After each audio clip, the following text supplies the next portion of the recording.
Electricity के प्रथम स्तर के प्रशिक्षण पूर्व मॉड्यूल में आपका स्वागत है। यह प्रशिक्षण पूर्व मॉड्यूल आपको माइंड प्रशिक्षण केंद्र के पाठ्यक्रम में भाग लेने के लिए आवश्यक ज्ञान प्रदान करेगा। विद्युत संकल्पना। उद्देश्य। इस मॉड्यूल के अंत तक आप जान लेंगे कंटिन्यूअस विद्युत प्रवाह का विवरण, सिंपल यानी सामान्य विद्युत प्रवाह के घटक पहचानना, विविध प्रकार की परिवर्तनशील विद्युत और उनके यूनिट्स पहचानना, फ्यूजेस सर्किट की रक्षा कैसे करते हैं यह समझना।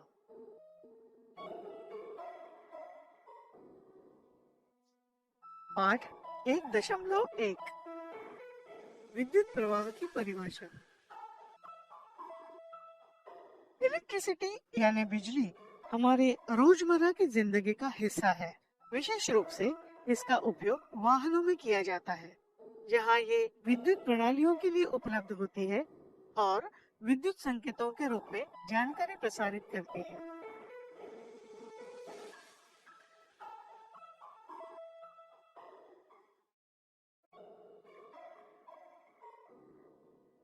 इलेक्ट्रिसिटी की मूलभूत शब्दावली जान लें।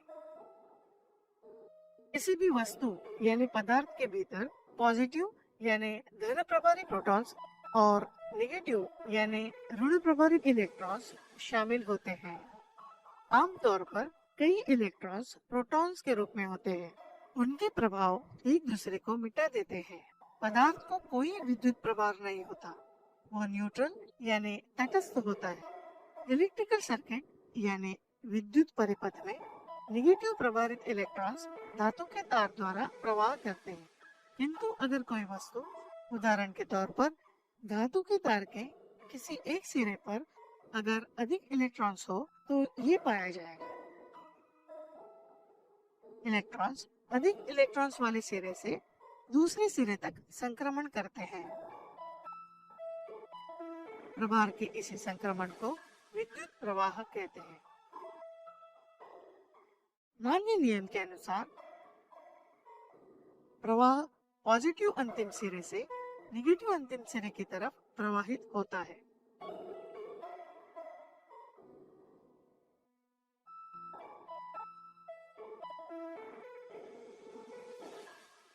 बिजली ऊर्जा का एक स्वरूप है।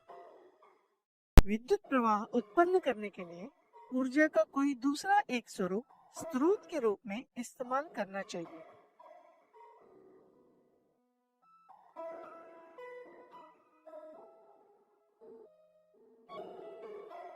उदाहरण के तौर पर आप बैटरी या अल्टरनेटर इस्तेमाल कर सकते हैं।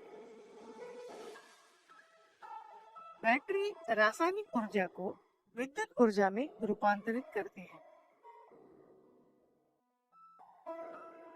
अल्टरनेटर यांत्रिक ऊर्जा को विद्युत ऊर्जा में रूपांतरित करता है।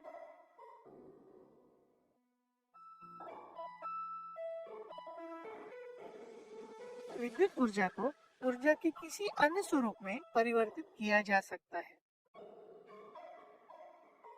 उदाहरण के तौर पर इस बल्ब या विद्युत मोटर के साथ यह होता है। बल्ब विद्युत ऊर्जा को प्रकाश ऊर्जा में परिवर्तित करता है और विद्युत मोटर विद्युत ऊर्जा को यांत्रिक ऊर्जा में परिवर्तित करती है।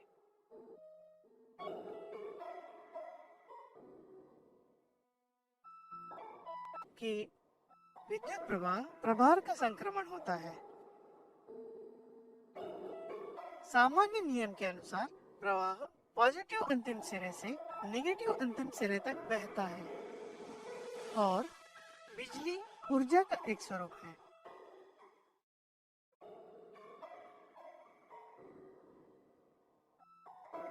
पाठ 1.2 सामान्य इलेक्ट्रिक सर्किट के घटक।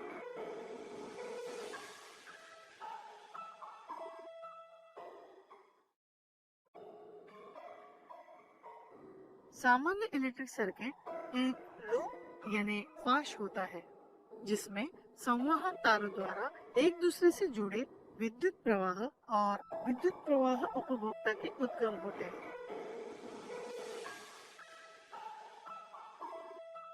चित्र दृष्टि से देखें। इलेक्ट्रिक सर्किट का बंद होना अनिवार्य है ताकि विद्युत प्रवाह उद्गम से उपभोक्ता तक और वापस उपभोक्ता से उद्गम तक जा सके। तकनीकी दृष्टि से देखें।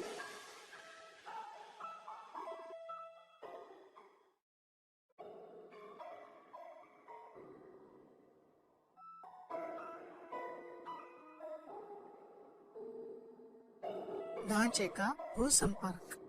प्रवाह को उपभोक्ता तक लाने के लिए आप तारों के अलावा कंडक्टर यानी संवाहक का इस्तेमाल कर सकते हैं।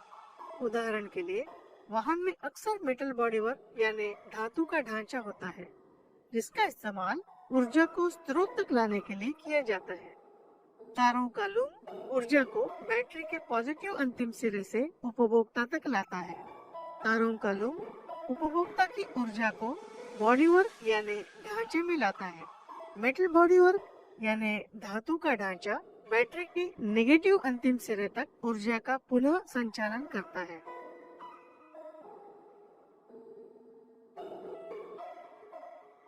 इसे बॉडीवर्क अर्थिंग यानी ढांचे का भूसंपर्क जाना जाता है।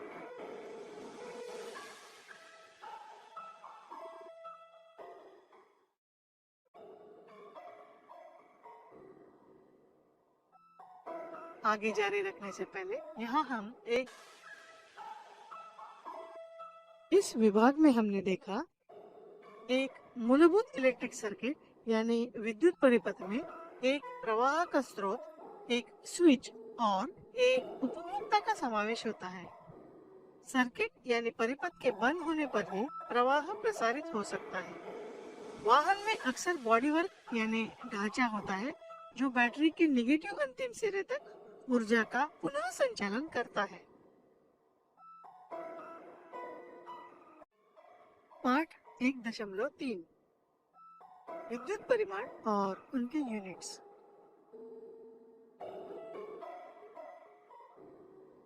इलेक्ट्रिक सर्किट यानी विद्युत परिपथ में विविध घटकों का विशेष विवरण 3 परिवर्तनशील विद्युत स्पष्ट करती है।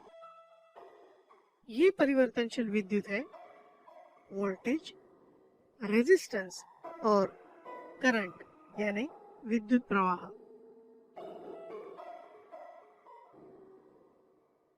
इन तीनों परिवर्तनशील विद्युत को मल्टीमीटर का उपयोग करके नापा जा सकता है।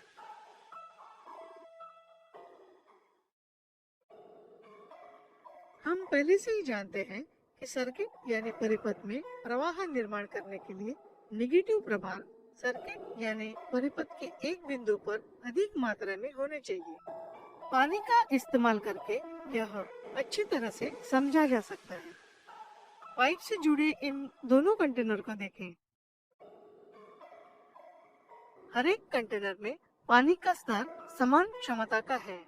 वास्तव में यदि कोई कंटेनर में पानी होता है तो वह सशक्त रूप से उसे सामर्थ्य प्रदान करता है।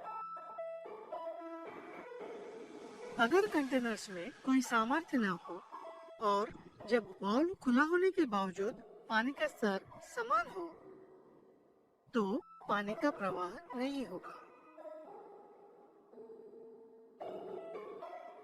दूसरी तरफ अगर सामर्थ्य में कोई भिन्नता है, पानी का स्तर अलग अलग है, तो जैसे ही वाल्व खुलेंगे पानी प्रवाहित होगा।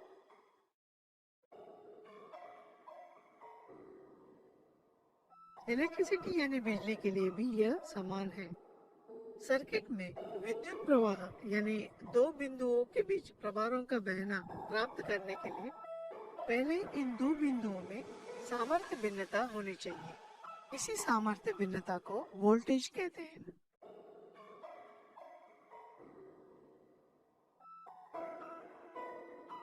वोल्टेज यह एक परिवर्तनशील विद्युत है।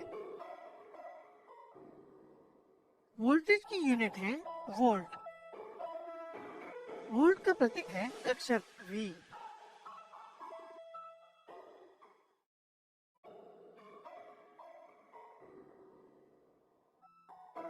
प्रवाह के बहाव के विरोध को रेजिस्टेंस यानी प्रतिरोध के नाम से जाना जाता है। उदाहरण के लिए हाइड्रोलिक सर्किट में पाइप अगर छोटे के बजाय बड़ा हो तो पानी अधिक सुलभता पूर्वक परिचालित होगा।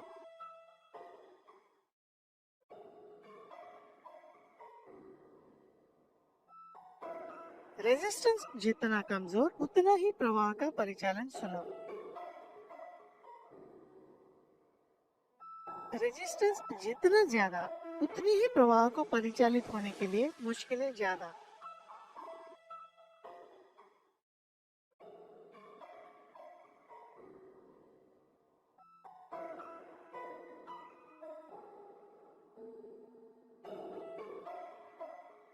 रेजिस्टेंस यानी प्रतिरोध यह एक परिवर्तनशील विद्युत है। रेजिस्टेंस का प्रतीक है R। रेजिस्टेंस का यूनिट है ओम। ओम का प्रतीक है ग्रीक अक्षर ओमेगा।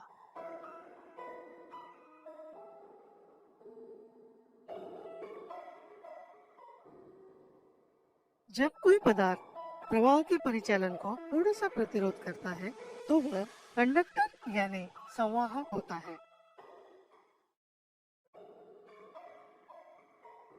कॉपर और एल्यूमिनियम इत्यादि कंडक्टर के उदाहरण हैं।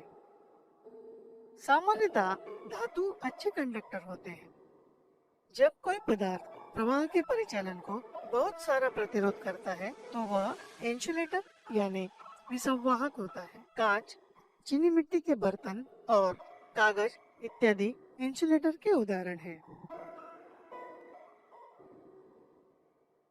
सर्किट के विशेष विवरण पर विद्युत प्रवाह का कम या ज्यादा मात्रा में बहना निर्भर होता है।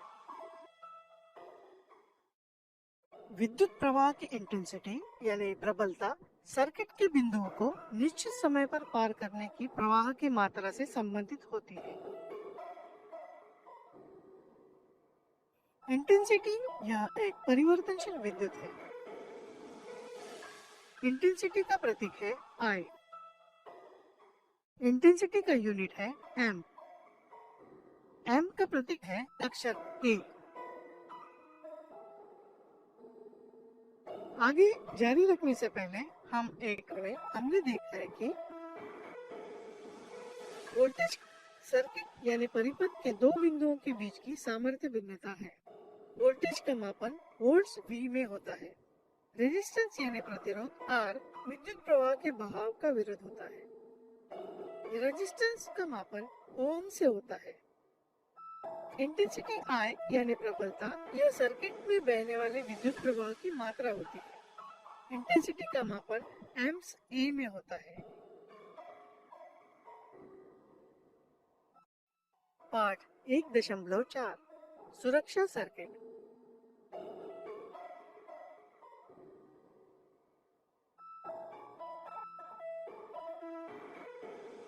जब विद्युत प्रवाह की प्रारंभिक यात्रा लगभग शून्य रेजिस्टेंस से मार्ग से अलग हो जाती है तो वह शॉर्ट सर्किट कहलाता है।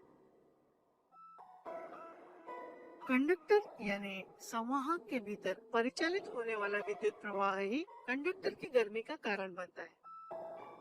जितनी विद्युत प्रवाह की इंटेंसिटी यानी प्रबलता अधिक, उतनी ही गर्मी अधिक। शॉर्ट सर्किट के मामले में विद्युत प्रवाह की इंटेंसिटी इतनी बड़ी हो सकती है कि कंडक्टर तारों के संयोजन से आग का खतरा होता है। सर्किट में अधिक इंटेंसिटी वाले विद्युत प्रवाह के बहाव से होने वाले नुकसान को रोकने के लिए हम फ्यूज का इस्तेमाल करते हैं।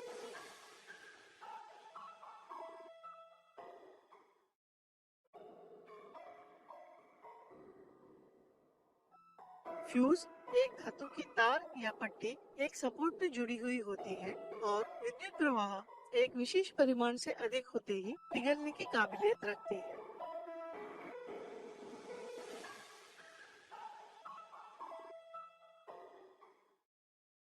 जब फ्यूज पिघल जाता है तो सर्किट खुल जाता है और उसमें से विद्युत प्रवाह प्रसारित होना बंद हो जाता है। फ्यूज को बदलने से पहले विद्युत प्रवाह अधिकतम होने की वजह को पहचानना और उस वजह को हल करना जरूरी है।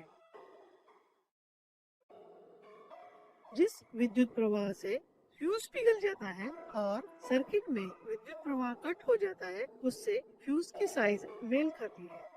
यह क्षमता अभिव्यक्त होती है एम्स ए में। सर्किट की रक्षा के लिए सही साइज का फ्यूज चुनने में ध्यान देना चाहिए। अगर छोटे साइज का फ्यूज चुना तो सर्किट के लिए विद्युत प्रवाह की मात्रा ज्यादा न होते हुए भी विद्युत प्रवाह कटने की जोखिम होती है। अगर बहुत बड़े साइज का फ्यूज चुना तो सर्किट में फ्यूज से विद्युत प्रवाह कटने से पहले मौजूदा हिस्सों को क्षति पहुंचाई जा सकती है। आगे जारी रखने से पहले इस विभाग में हमने देखा कि फ्यूज सर्किट की अधिक इंटेंसिटी वाली विद्युत प्रवाह से रक्षा करता है। प्रवाह की इंटेंसिटी जिससे फ्यूज प्रवाह को कट करता है, उससे फ्यूज की साइज संबंधित होती है।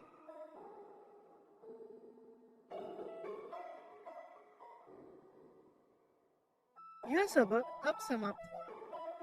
यहाँ हमने जिन विभागों का अध्ययन किया है उनका सारांश है। विद्युत प्रवाह की परिभाषा। सिंपल यानी सामान्य विद्युत प्रवाह के घटक, विद्युत परिमाण और उनके यूनिट्स, सर्किट यानी परिपथ की सुरक्षा,